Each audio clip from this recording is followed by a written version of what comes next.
90% of the people watching this right now are chasing something digital, an AI tool, a content strategy, a dropshipping store, and meanwhile, a cleaner in Columbus, Ohio quietly added $2,000 a month to her income without changing jobs, learning a single new skill, or even building a website. By the end of this video, you're going to understand exactly how she did it, why it works better than almost anything else people are trying in 2026, and how to copy the same approach whether you're a cleaner, a plumber, a landscaper, a painter, or any other person who already works with their hands. Let's talk about what's actually happening out here right now, because the story the internet is selling you is completely backwards. Every other video you'll find is telling you to quit your physical job, go digital, build a passive income stream, automate everything. And look, some of that stuff works for some people. But the data that's coming out of small business surveys in 2026 is telling a very different story. The fastest growing group of new extra income earners isn't the dropshippers. It isn't the content creators. It's tradespeople and service workers who figured out one thing. They were already sitting on a gold mine and didn't know it. And the craziest part? The method she used doesn't require a single new skill, a website, or even a business license. But I need to show you the exact conversation she had with her first client first, because that's where most people get this completely wrong. So let's back up. Her name is Maria. She's been cleaning homes in the Columbus area for about 6 years. She's got a steady roster of clients, she makes decent money, but like most people in her position, she'd hit a ceiling. There are only so many hours in a day. You can't clean more houses than your body will let you, and raising your rates too fast risks losing the clients you've already got. Maria knew all of this. She'd thought about it 100 times. What she hadn't thought about was the question one of her clients asked her one afternoon. The client said, "Maria, do you know anyone who does carpet cleaning?" And Maria said yes, she actually did know a guy. She gave the client his number, the client booked him, and that was that. Except a week later, the carpet cleaner called Maria and said, "Hey, that referral you sent me turned into a $300 job. I want to send you something for that." He sent her $40 in Venmo. Maria looked at that $40 and something clicked. This is the moment that changes everything, and it's so simple that most people will dismiss it. Don't. Because what Maria realized is that she already had something incredibly valuable that she wasn't monetizing at all. Trust. Her clients trusted her. They trusted her inside their homes, with their keys, with their personal spaces. And when someone with that level of trust recommends a service, the conversion rate is extraordinary. She wasn't just a referral source, she was the most credible voice in the room. So Maria got intentional about it. She started thinking about what else her clients needed that she didn't provide. Window cleaning, gutter cleaning, handyman work, pest control, organization services, move-out deep cleans. There was a whole ecosystem of services that her clients were going to hire someone to do. They just hadn't asked Maria yet. She reached out to 3 local service providers she already knew or could verify were reputable: a window cleaner, a handyman, and an organizer. She had a simple conversation with each of them. Here's roughly how that conversation went, and this is the part you want to pay attention to. She said, "I've got 12 regular clients I see every week. They're homeowners, they trust my recommendations, and they're always asking me if I know anyone who does X, Y, Z. I want to start referring them to you when it comes up. If you're open to it, I'd love to set up a referral arrangement. I send you clients, you send me a percentage of whatever they book." Most referral agreements I've seen in this space run between 10 and 15%. Does that work for you? That's it. That's the whole conversation.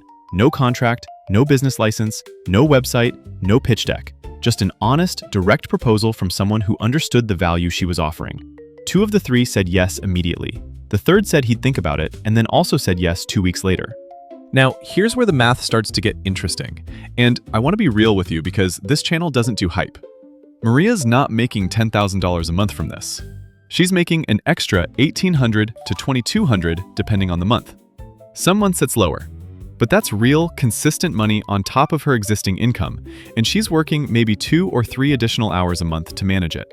That's not passive income in the fantasy sense, but it's pretty close.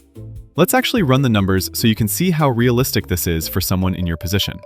If you've got 10 regular clients and you refer just one of them per month to a window cleaner charging $300 for a job, and your referral rate is 15%, that's $45 from one referral. Boring, right? But now add the handyman, add the organizer, add the gutter cleaner, add the deep cleaning service for move-outs.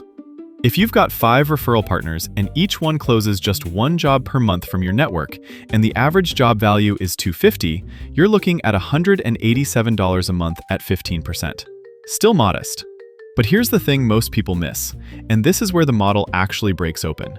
Your clients talk to each other, especially in neighborhoods where people know their neighbors. Maria's clients started recommending her referral partners to their friends, and those friends weren't Maria's cleaning clients. They were new leads for the service providers, leads that came through Maria's reputation, not her direct referral. Two of her partners started giving her a small flat fee for any client that mentioned her name, even indirectly. That compounding effect is what pushed her numbers past $2,000 a month. And she's not unique in this. I've been looking at similar stories all across the trades in 2026. A landscaper in Phoenix who added a referral relationship with an irrigation specialist and a tree service, he's pulling in an extra $1,400 a month. A house painter in Atlanta who refers clients to a pressure washing company and a drywall repair guy, extra $1,100 a month, sometimes more. These aren't outliers. This is a repeatable model hiding in plain sight. Now, I want to address the thing you're probably thinking right now, because it's the same thing everyone thinks when they first hear this. That sounds too simple. There must be something I'm missing. And I get it. We're all so conditioned to believe that making extra money has to be complicated, has to involve a steep learning curve, has to require some kind of tech setup or audience or platform. The reason this feels too easy is because we've been sold a very specific story about what a side hustle is supposed to look like. But think about it from first principles. What does it actually take to make extra money? You need something of value to offer. You need people who trust you. And you need a transaction. Maria had all three of those things already. She just hadn't connected them. There's one more piece to this that I want to share before we get to how you can actually start. And it's the part that I think is the most underrated element of this whole thing. Maria's income didn't just grow. Her existing business got stronger. Because when you start building this kind of referral network, you become more valuable to your clients as a person, not just as a service provider. You're not just the cleaner anymore. You're the person who knows everyone, who can solve problems, who makes their lives easier. Clients who might have drifted away or gone with a cheaper option stuck with Maria because the relationship had depth. Two of her longest-standing clients told her directly that they'd recommended her to friends specifically because she'd connected them with other great service people. Her referral network was feeding her core business too. This is what the digital hustle crowd almost never talks about. Trust has compounding returns in the physical world. Every good referral you make increases the social capital you have with that client, which makes the next referral more likely, which deepens the relationship further.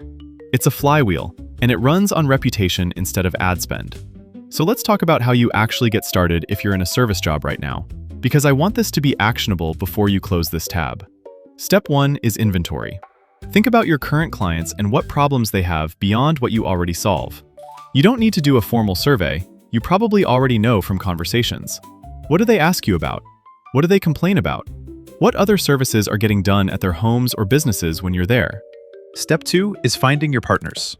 You're looking for local service providers who are reputable, responsive, and not already overwhelmed with work. Check Google reviews. Ask around in your area.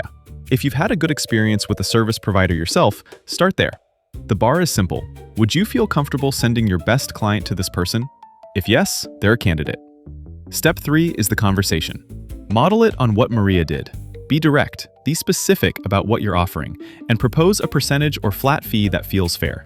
10 to 15% of job value is the standard in most markets right now for informal referral arrangements like this. Some people will say no. That's fine. You only need 2 or 3 solid partners to make this work. Step 4 is staying consistent. The biggest mistake people make with this model is they get excited, line up one referral, collect a small check, and then let it fizzle. Maria keeps a simple note on her phone, nothing fancy, just a list of her partners and roughly when she last sent them a lead. It takes her about 5 minutes a week to stay on top of it. And step 5, honestly, is just patience. The first month might be $50. The second month might be $150. By month 4 or 5, if you're working it consistently, the compounding starts to show up. Maria didn't hit $2,000 a month overnight. It took her about 7 months to get there. But she got there without learning anything new, without any startup cost, and without changing a single thing about the job she already loved. Here's the bigger picture I want to leave you with. We're in a moment in 2026 where everyone is talking about AI tools, automation, and digital leverage. And those things are real and they matter. But there's a massive blind spot in that conversation. And that blind spot is the value of existing trust in the physical world. If you already have clients who let you into their homes, their offices, their spaces, you have something that takes most digital businesses years to build. You have credibility at close range. That's not nothing. That's the whole game. So if you've been watching videos about how to make extra money in 2026 and feeling like none of it quite fits your life, I want you to consider that maybe it doesn't fit because it wasn't built for someone like you. This model was. It's built for people who already show up, already deliver, and just need a smarter way to capture the value they're already creating. If you found this useful, the most helpful thing you can do is share it with one person in a service job who needs to hear it. Not for the algorithm, just because sometimes the right idea at the right time changes everything. And if you want to go deeper on realistic side hustles that actually fit real people's lives in 2026, stick around. There's a lot more where this came from.